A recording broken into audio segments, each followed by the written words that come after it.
Hello Aries, Aries rising.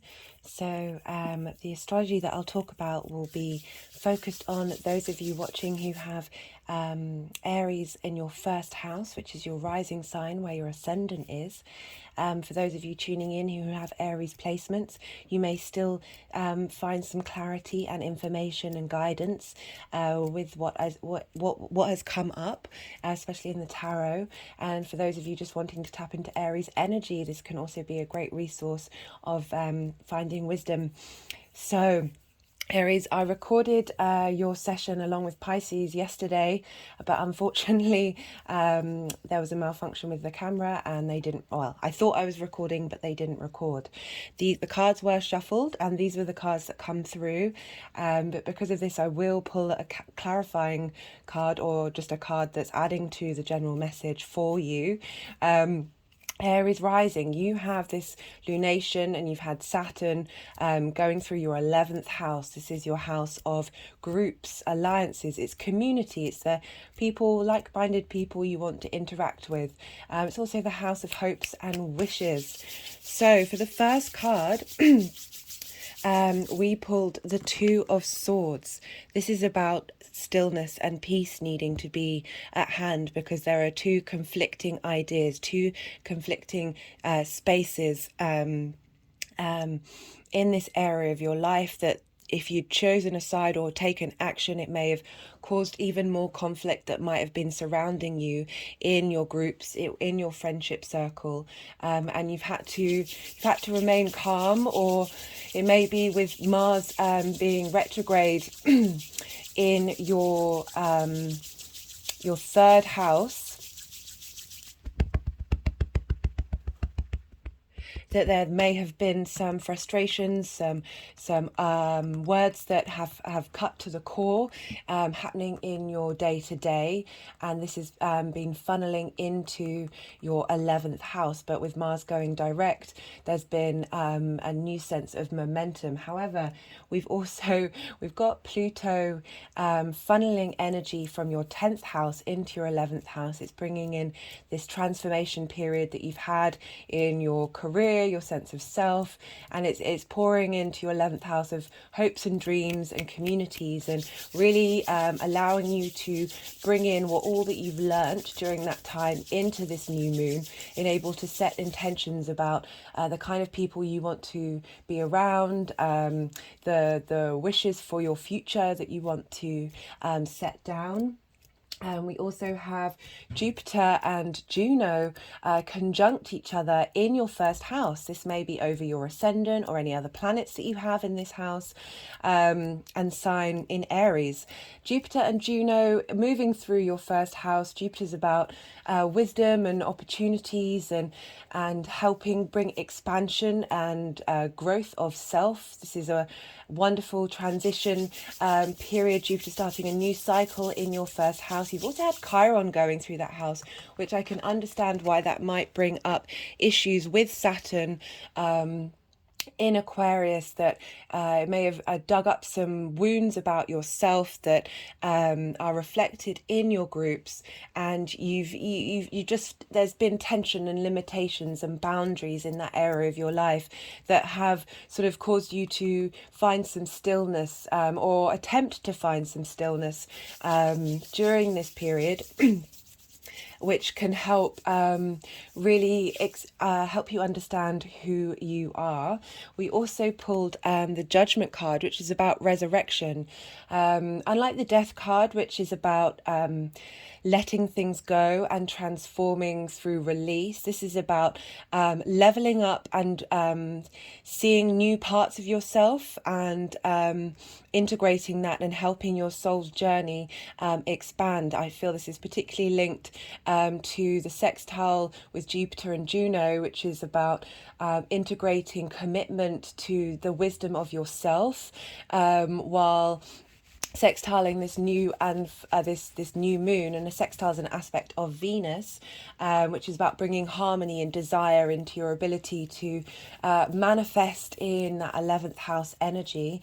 Venus is also in the house, in the sign of Aquarius, conjunct Saturn. She's bringing a desire to step up with our own integrity for these long-term intellectual collective ideas that are help bringing about.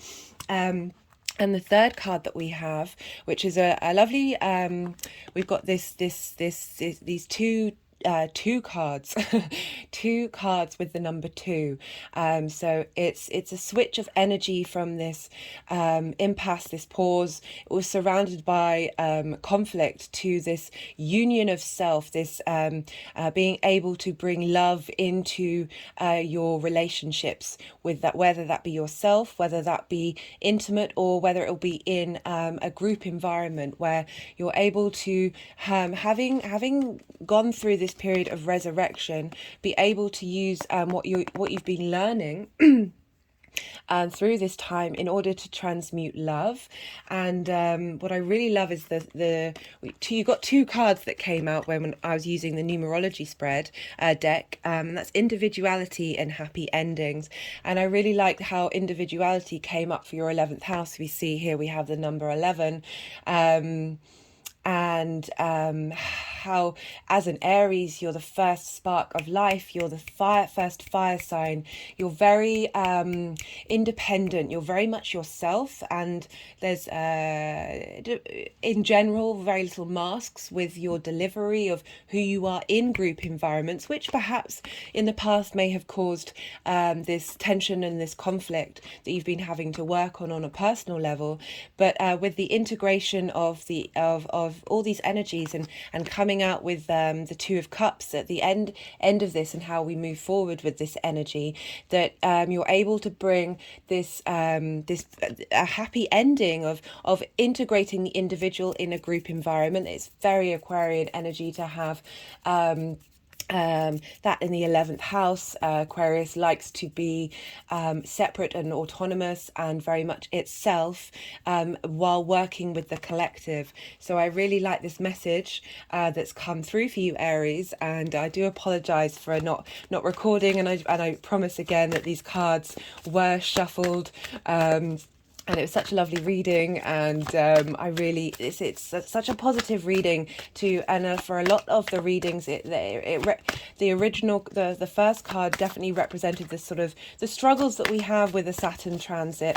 Saturn based signs, which is Capricorn and Aquarius, they take a long time to mature, and when Saturn's moving through those signs, there's a real power. Saturn has a lot of strength. It knows what it's doing in these signs, and even though it may feel like no's, and we're receiving restrictions and boundaries and separations and things that don't necessarily feel very comfortable, all of these things are helping us really get rid of that which doesn't serve us and help us walk in our own autonomy, our sense of, especially in Aquarius, our sense of individuality, and what really matters to us.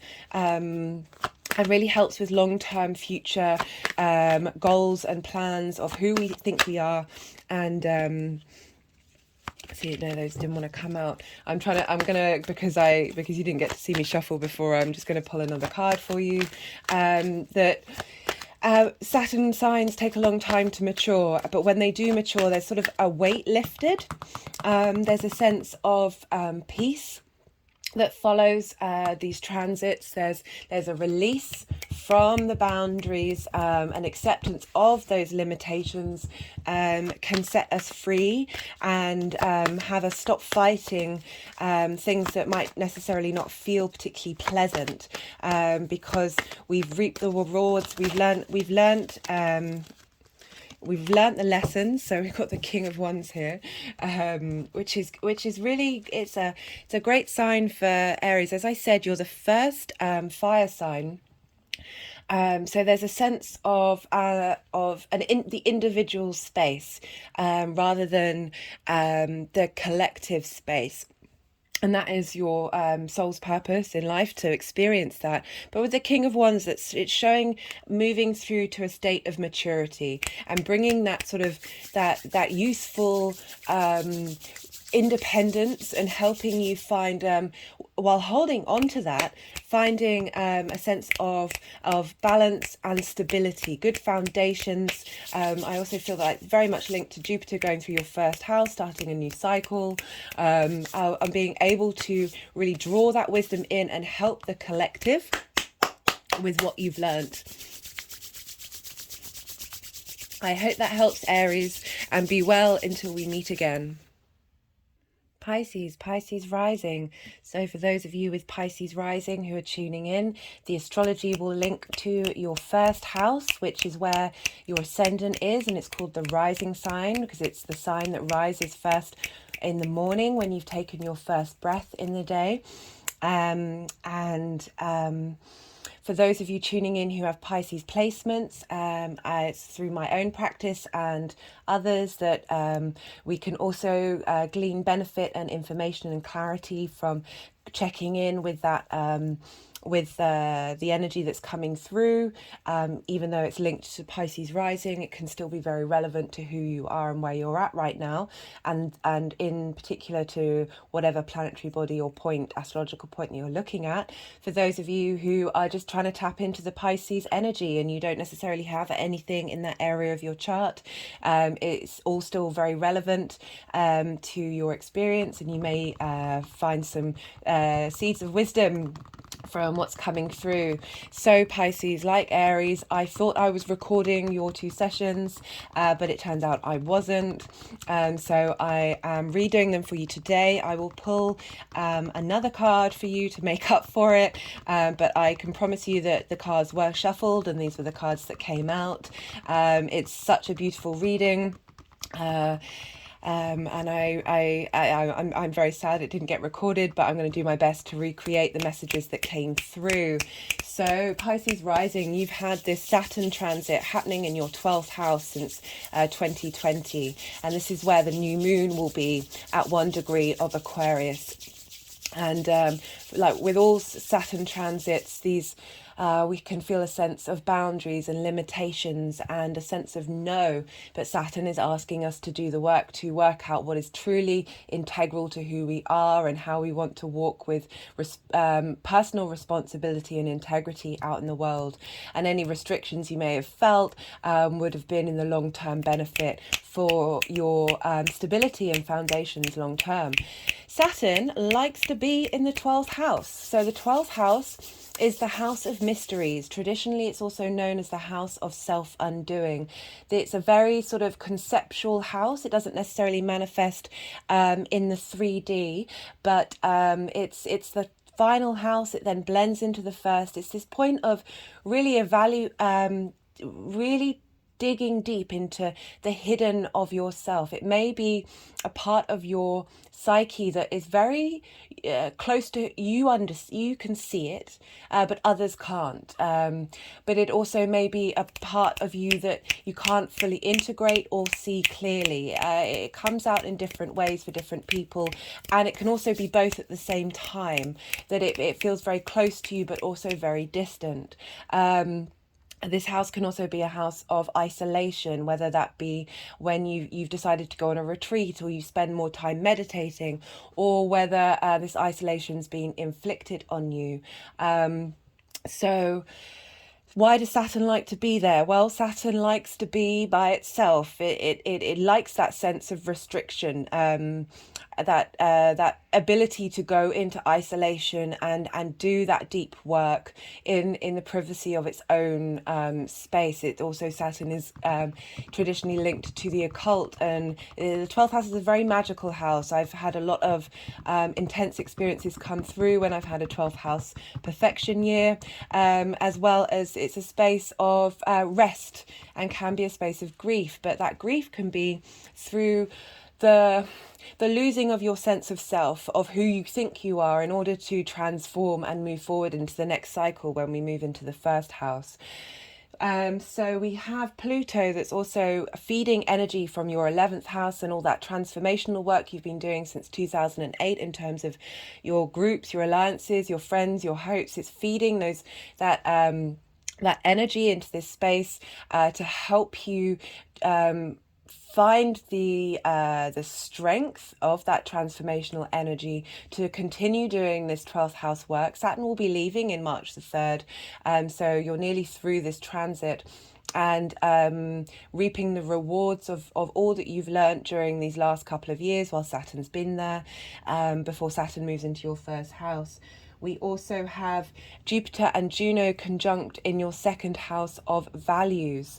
So while we have this new moon with all the energy from Saturn being through this sign, and we've got Venus conjunct Saturn, so helping give a sense of harmony and desire and devotion into this long-term exploration, having a softness there. We also have Jupiter and Juno conjunct in your second house of values and how you manifest in the world and the things that you care about.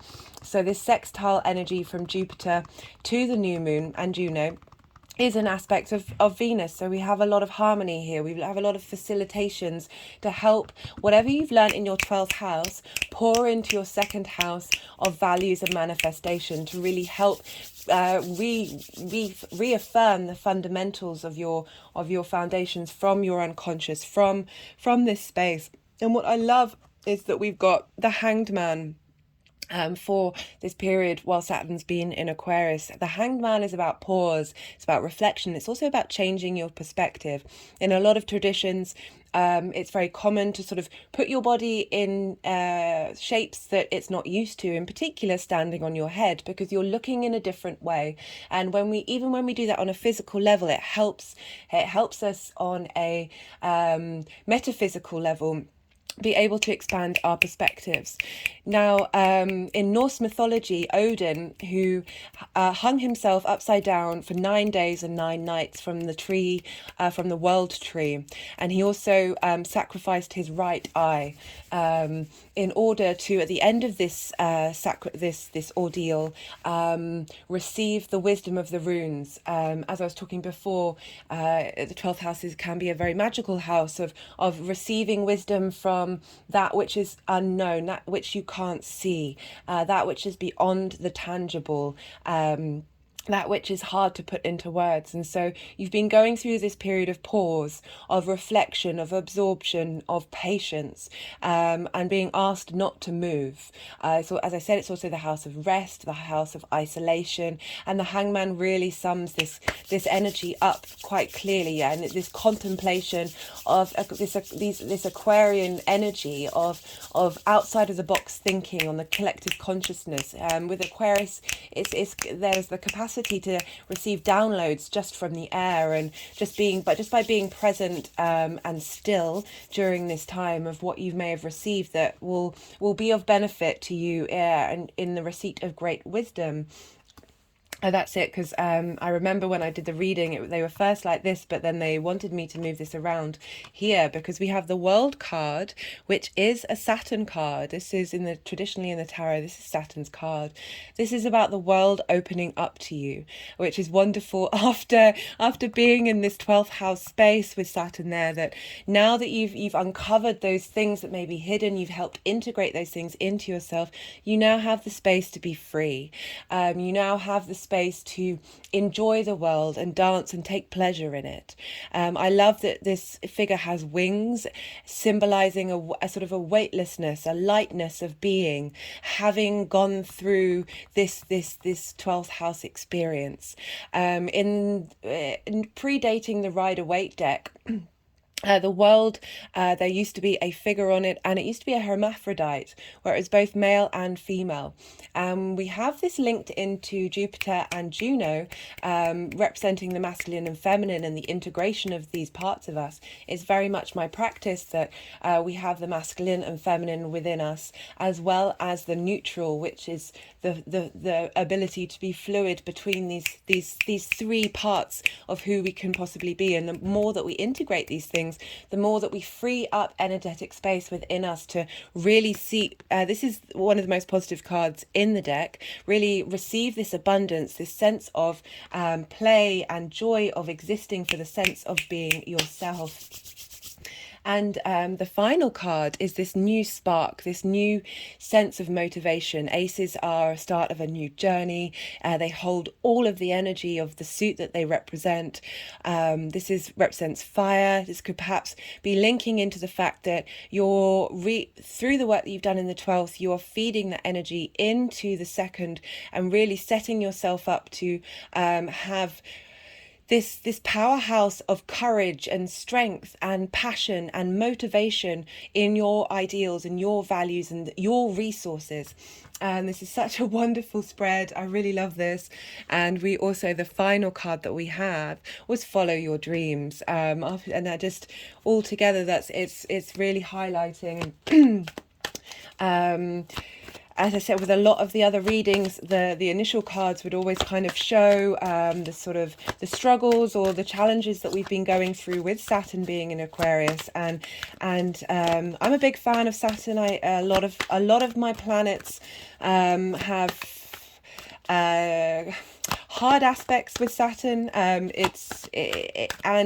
In my maturity, I've really seen and reaped the rewards of a lot of isolation and a lot of rejection, a sense of abandonment, a sense of limitations, of power dominance that happened in my early years, that's helped me in the long term just really understand who I am and what it is that I want and who I want to be. I'm just going to pull a final card for you, Pisces, to make up for the fact that, I do appreciate sometimes people enjoy the act of shuffling.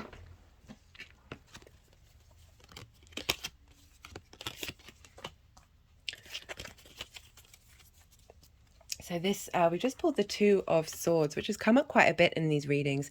It's highlighting that there's been a division of, because this is the 12th house, a division of mind, and being at peace and stillness, and realizing that if you go in if you try and separate and break that path and make a choice between the two, that there's a chance for greater conflict. And this is about bringing unity between that which is hidden, that which isn't, the unconscious and the conscious. Bringing those two together can help reap such great rewards, that with that freedom of mind, that ability to unlock that space, that you really are entering a beautiful new cycle and a new period of your life. And in preparation for Saturn to go through your first house, which is one of the most important transits that a person can have. I'd recommend you get a reading to prepare for that.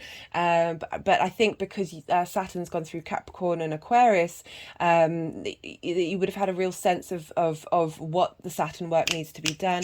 I always recommend to people, there's a lot of fear mongering around Saturn, that really if you do the work and you step up to the plate for Saturn, he will meet you in the best possible way, and has only got your best interests at heart. I really hope that helps, Pisces, and be well until we meet again.